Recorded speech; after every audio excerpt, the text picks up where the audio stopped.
capítulo 17, verso 33 de 1 Samuel.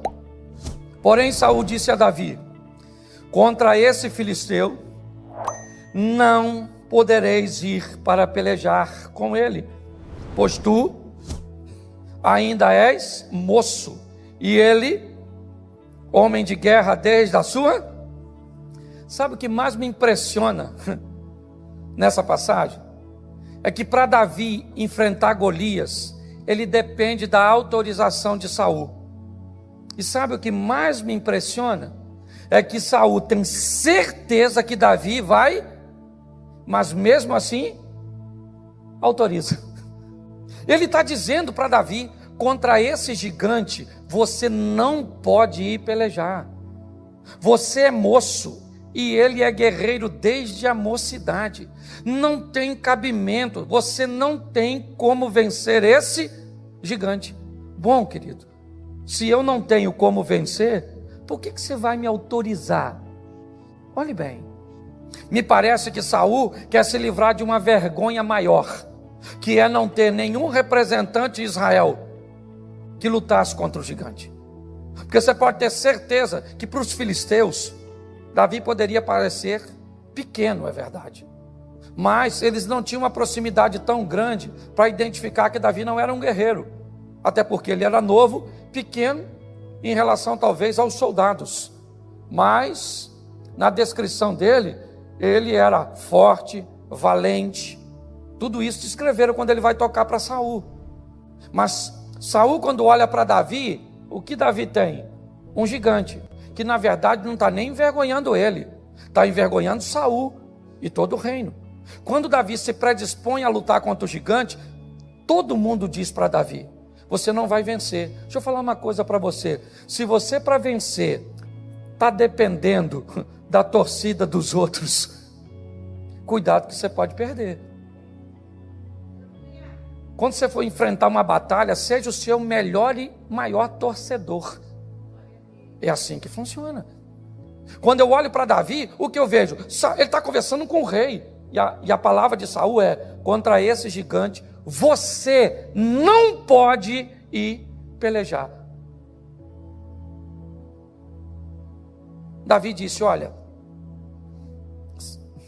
eu já matei leão e eu matei urso, eu vou enfrentar o gigante. Você não tem como ir, cara, não faz sentido, mas eu vou autorizar sua ida. Olha só, gente como Saul é gente que nós não podemos ter perto de nós.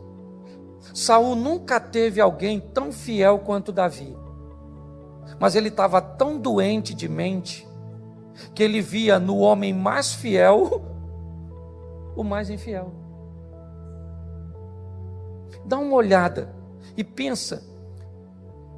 Quando eu olho para Saul, Saul foi aquele que teve... Eu acho que a grande coisa de Saul foi o seguinte: ele era alguém que teve o Espírito de Deus. E a Bíblia diz que o Espírito de Deus se retirou de Saul e um espírito mau se apoderou de Saul e o atormentava.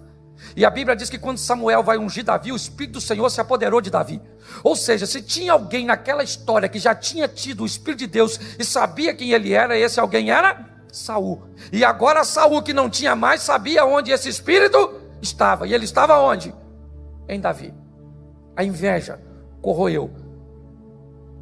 Deixa eu falar uma coisa para você: cuidado para não ter perto de você gente que odeia o seu casamento, que odeia o seu estilo de vida, que odeia o seu sorriso, que odeia, mas que não deixa que você perceba.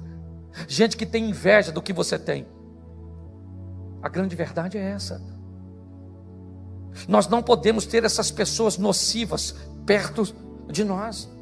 Se tivermos gente, certo, como essas pessoas que frequentavam a casa de Jairo, mesmo amando, não acreditavam que Deus poderia fazer por ele em Cristo o que podia, ia levá-lo ao fracasso. Se nós nos permitimos sentar com pessoas como Bartimeu, nós corremos o risco de ver Jesus passar na nossa vida e nós não vivemos o nosso milagre.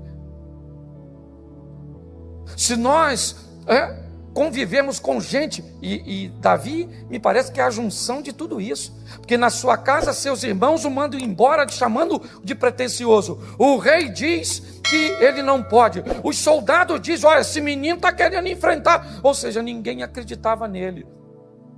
Eu sei que às vezes, escute o que eu vou falar, você chega em determinados estágios da sua vida, que lidar com alguém que está no estágio abaixo seu, vai ajudar bastante seu ego. Porque são pessoas que vão medir as palavras, vão ser pessoas que vão te fazer elogios. Quando você lida com alguém, seja quem for, que está num nível um pouquinho abaixo, essa pessoa às vezes tem receios de falar para você determinadas verdades. Mas aprenda uma coisa: lidar com gente que pode dizer para você coisas que outros não teriam vontade de dizer, trazer gente do seu nível para perto de você, é extraordinário. Eu já saí da igreja aqui, depois de uma pregação, e muitas pessoas falaram comigo assim: pô, pastor, sua pregação foi uma benção. E no caminho de casa minha mulher falou assim comigo: pô, Cláudio, tem que orar mais, pô. Hoje não valeu nem o ingresso, foi ruim demais. Aí eu fiquei: foi ruim ou foi bom? Ah, pode ter sido bom para um e ruim para o outro. Mas quem é que pode me falar coisas que ninguém pode? A minha esposa. Quando nós olhamos para essa estrutura, nós precisamos ter pessoas perto de nós, pessoas que não sejam tóxicas, que não sejam nocivas, pessoas que nos ofereçam exemplos, né? Que possam levar nossa vida para outro estágio.